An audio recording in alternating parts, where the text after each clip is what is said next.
Thank you, Madam Chair. Yes, I'd like to move House File 47 and have it be recommended to be referred to the Ways and Means Committee. Thank you, Representative Anderson. So we've got the bill before us. And if you want to go ahead, I believe you have some testifiers, but you can also just go ahead with your bill. Thank you, Madam Chair. And one of my testifiers came from a ways out today. It was questionable if he was going to get here or not, but he made it, so we'll allow them time to have their testimony heard by the committee.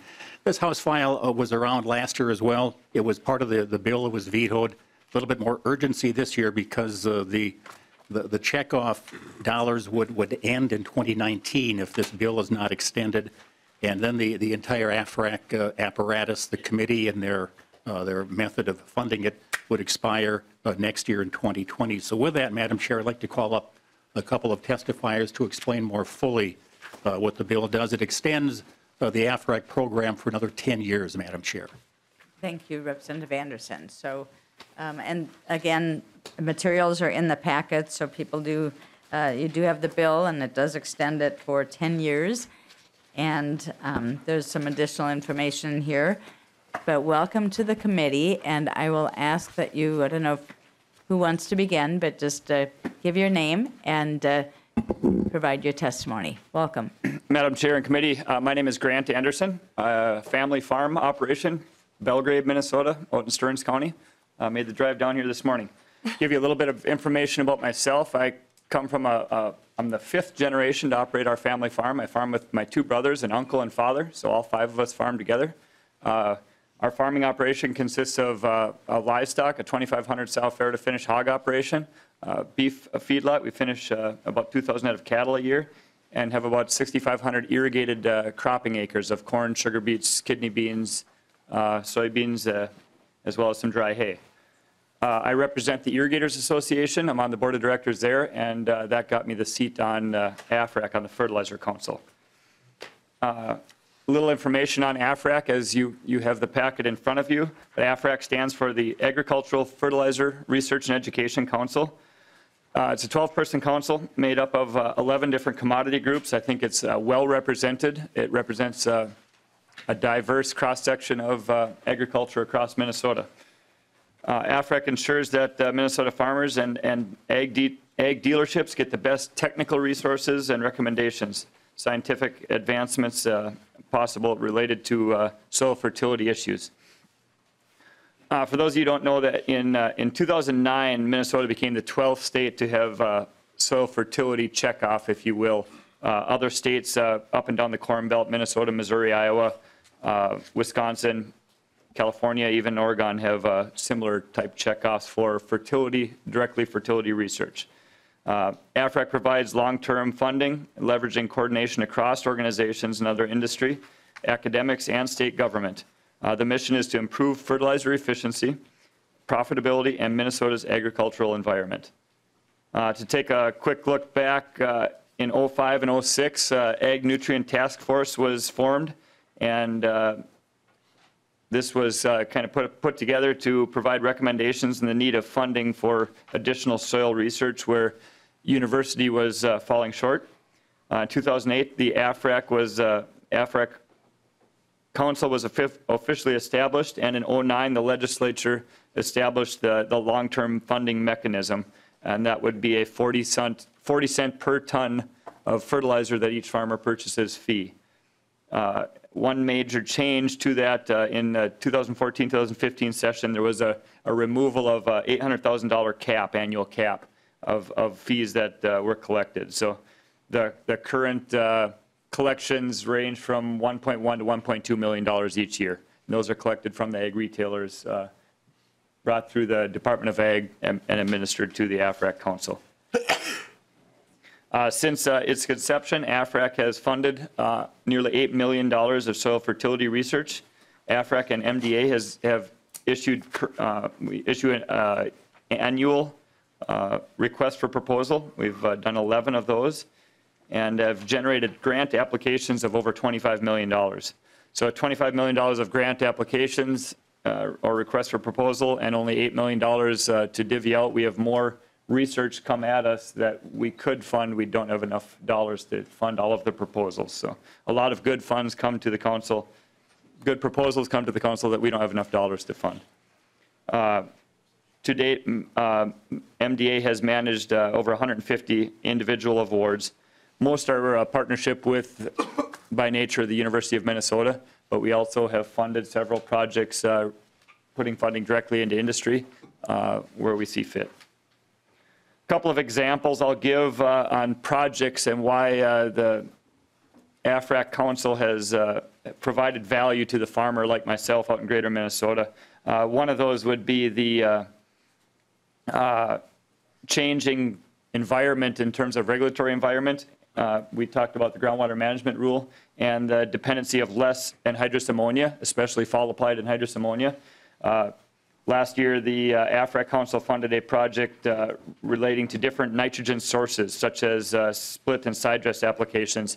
You've heard of the Y-drop technology, where we're applying nitrogen, spoon feeding the nitrogen to the standing corn crop, even tasseled corn. So just one example. Another one is the use of sulfur in Minnesota. Sulfur as a fertilizer used to come down with the rainfall, and we got it for free.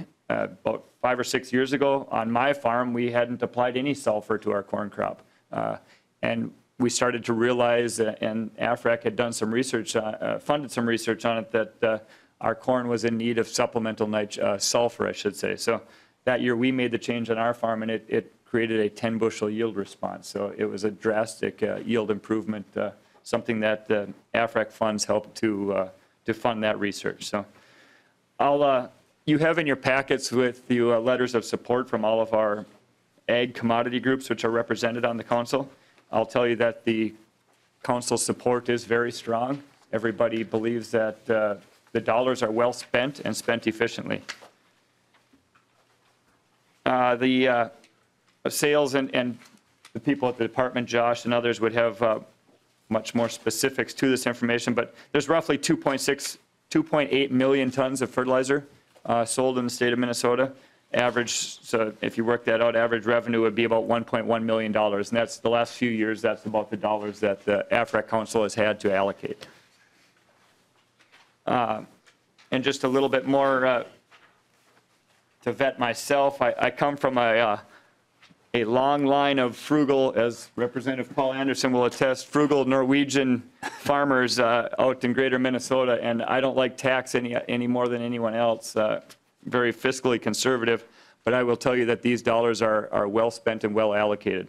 The 40 cents per ton on my farm, commercial-sized farm, like I said, 6,000 irrigated acres, comes to about $600 out of our farm's pocket. So that equates to less than 10 cents per acre. I think I more than get that value back out of the research that's funded by the AFREC Council. And if this bill is not put forth and passed, this AFREC Council will cease to exist. I think it'll create a dramatic hole in ag fertility research across the state that the University of Minnesota just doesn't have the dollars to sponsor a lot of these projects. So with that, are any questions? Or Thank you, for your time. Mr. Anderson. Thank you. I do have a question. Representative Wozlowak. Thank you, Madam Chair. I'm wondering if Mr. Anderson or Representative Anderson, if you could speak to kind of what sort of outcomes, I guess I'm interested to know, kind of has the research that you've been doing been replicated other places? I guess I'm just looking for some sort of, what sort of impact has this research had on the state in terms of economics or a kind of ability to take this research somewhere else? Representative Anderson. Thanks, Madam Chair and Representative. One example, I think, of how farmers are advancing their judicious use of fertilizer. There used to be an old rule that when you plan for a corn yield, for example, you would figure on 1.1, 1.2 pounds of nitrogen per bushel of corn.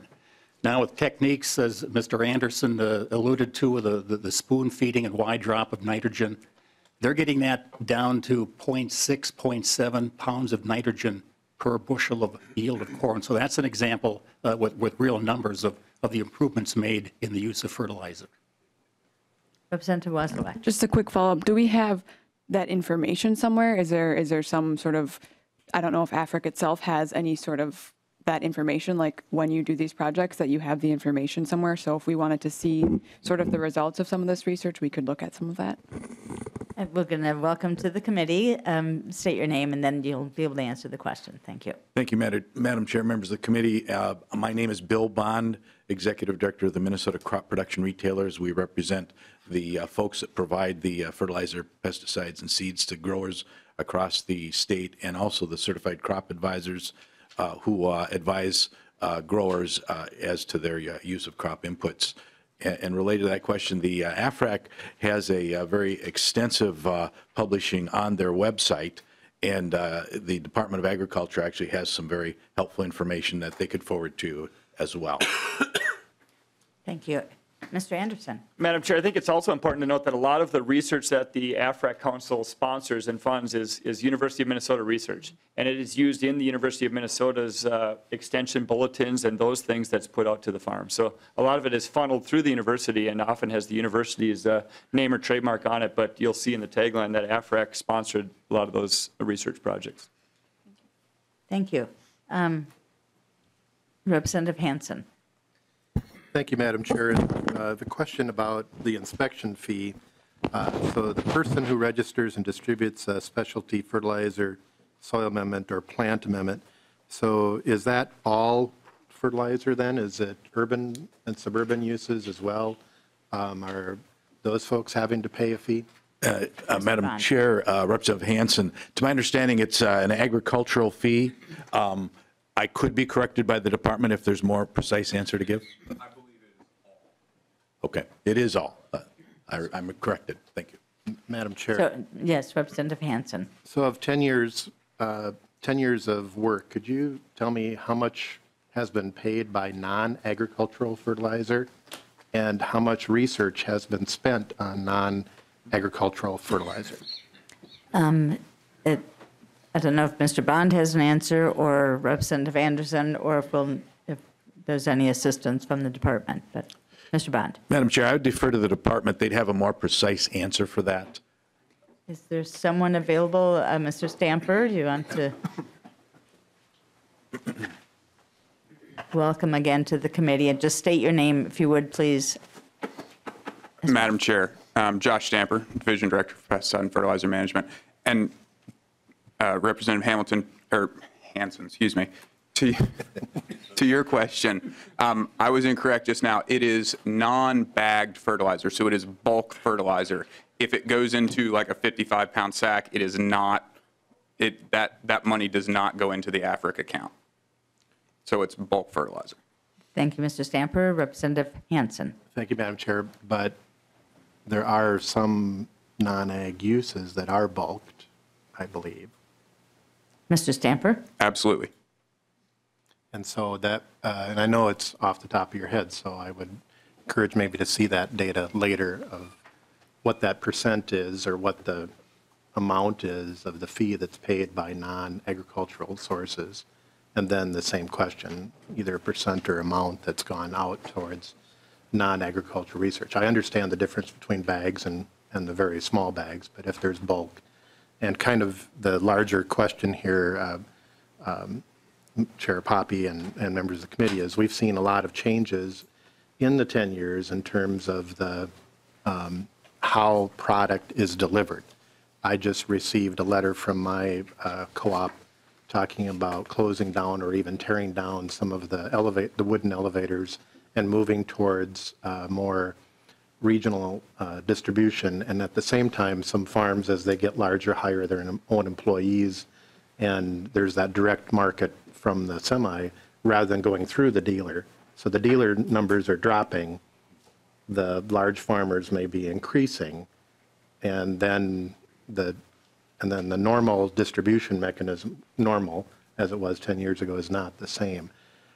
And I think that puts the challenge on the question of how do you actually get the information if the dealers are not, if there are fewer dealers and you have fewer employees, how do you get to the larger farms that may have employees to incorporate the data, because the delivery mechanism from the agency or the extension service doesn't exist like it used to. How do you get that information to places? And I'll just say, I would feel completely comfortable extending it for 10 years if you just added water quality into the reason of the research that you were doing, rather than just production, that if water quality was a component, because that ties into this production and water quality.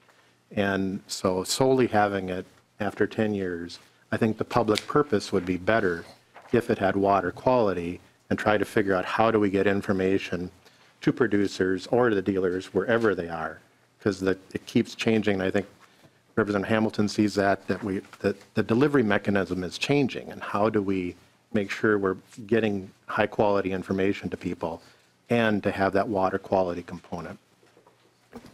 All right. I don't know if there's that was a comment and a suggestion, and I don't know if there's a response. Otherwise, Representative Anderson, if you had a response. Thank you, Mr. Stamper.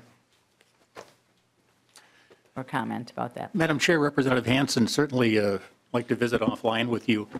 And I think it's actually implied that a lot of this research, the bottom line is finding out what happens when you over-apply, under-apply, affecting yields, and coming up with that economic sweet spot where the yields stay status and we do not impact water quality. But certainly, let's visit, and if you're more comfortable adding that, I certainly would be okay with that, Madam Chair. Thank you, Representative Anderson. Did we have? Yes, Representative Cleaborn. Thank you, Madam Chair. I'm a new member to the committee, so please accept this question with that in mind. As I'm looking at the expenditures and where the money is going for the program, I'm curious as to why there is a council and that the money is just not going on to the University of Minnesota to do the extension work and research. Madam Chair, to Representative, to directly answer your question, there's some history here, and I think some of you remember Representative Al Junkie, who was concerned that there wasn't enough fertility research going on. And of course, the university was coming to the table saying, we really have been slighted in our specific funding as well. So during the time that this was set up, that was the history that was going on. The interest that Representative Al Junkie had, I think, in the history of this bill is that the stakeholders were going to fund this through essentially agreeing to a contribution at that point. It was going to be a voluntary contribution through a tax, a tonnage fee payment. It became ultimately just a fee collected on all of industry. The industry, and by industry I mean the agricultural industry, primarily farms and farmers, and those of us that support it. So on that basis, the majority, in fact, I would say a vast majority of the funding does go to the University of Minnesota, but it gets sifted through the needs of those groups that are already doing research and looking at what additional research can be done. And probably the strength of this organization is bringing it together so that everybody's talking about the research that is falling through the cracks that still needed to be done. So this is, I think, looking at all avenues of delivery of research, the university being the primary source for that, but going beyond that. An example being on-farm research. Recently, you may remember when I first addressed this committee, we talked about precision agriculture. And what is interesting is that there are the applicators and the folks that provide the floaters and the application of fertilizers to the soil have such precise technology that they're able to actually do research that is valid and reliable, and that is another avenue of research that's going on, not exclusive of the University of Minnesota, but in coordination with them. So it's actually broadening the idea that each individual farm can do their own fertility research, testing their own judgments, their own soils, and coming up with a better, more efficient and effective application that will, in fact, protect the environment and increase their productivity. Representative Cleaborn. One more follow-up question, please. Then could you please help me understand, is all of the data public? Who owns that data? Is the data shared in a way that everyone can reap the benefit from it? Mr. Bott? Madam Chair, absolutely, it is all public data and all available and is readily available. We, in fact, for those of you that might be interested, on February 19th in St. Cloud is another fertilizer nutrient symposium. There'll be hundreds of growers and folks attending that, and in part, it's funded by AFREC, and it will be featuring some of the AFREC research. So, yeah, we want it to get to be as available as readily as available. Thank you. Thank Madam you. Chair. Thank you. Thank you, Representative Anderson. We don't have any amendments today. There's been some suggestions, and you may be wanting to speak with Representative Hansen if there's something that in the future to make any changes to your bill. But at this point, this is the bill, and it extends by 10 years so it continues the inspection fee and would do that. And I don't know if there's any other, do you have any other testifiers, or if there's anybody else in the audience that would like to testify in support or in opposition? Otherwise, I think we'll just have you renew your motion. Oh, did we have another question? No. I was just Okay. giving my microphone. Okay, thank you. All right, so Representative Anderson. Thanks, Madam Chair. And again, thanks to Mr. Anderson, who is not a relative, by the way. He's just a neighbor, for coming down this morning, left early. I said, you won't believe the traffic down here if there's a storm. So again, thank you much for coming and adding good testimony about this bill. So, Madam Chair, I renew my motion that House File 47 be recommended to be referred to the Ways and Means Committee. Thank you. The motion is before us. And all those in favor, please say aye. Aye. Aye. Any opposed? Yes. The motion prevails, and House File 47 is recommended to be referred to Ways and Means. Thank you, and thank you, Mr. Anderson, for coming the distance. That was wonderful for you to be able to come and. Thank you. Yes, thank you.